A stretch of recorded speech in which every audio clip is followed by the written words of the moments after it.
میری پیدائش کراچی کی ہے اور جب سے ہوش سنبھالا ہے کراچی پاکستان کے بڑے بڑے بزرگوں کے تذکرے سنتے چلے آ رہے ہیں۔ انہی میں ایک بہت عظیم تذکرہ حضرت سید عبداللہ شاہ غازی رحمۃ اللہ تعالیٰ علیہ کو سنتے آ رہے ہیں۔ اگر میں کہوں کہ بچپن سے آپ کے مزار شریف پر ہماری حاضریاں ہوتی رہی ہیں تو غلط نہیں ہوگا۔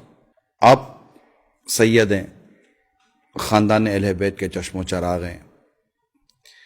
98 سنہ ہجری میں آپ کی ولادت ہوئی اور حدیث پر آپ کو بڑی عبور حاصل تھا۔ ہر ولی عالم ہوتا ہے، اور کراچی میں کلفٹن کی طرف آپ کا مزار مبارک ہے اور ہزاروں ہزاروں ہزاروں کی تعداد آپ کے مزار پر حاضری دیتی ہے اور خوب برکتیں حاصل کرتی ہے۔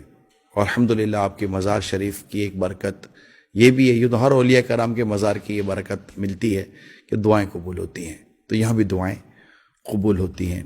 151 سنہ ہجری میں آپ نے شہادت پائی ہے۔ اللہ تعالیٰ کی آپ پر کروڑ رحمت ہو، آپ کے صدقے ہماری مغفرت ہو۔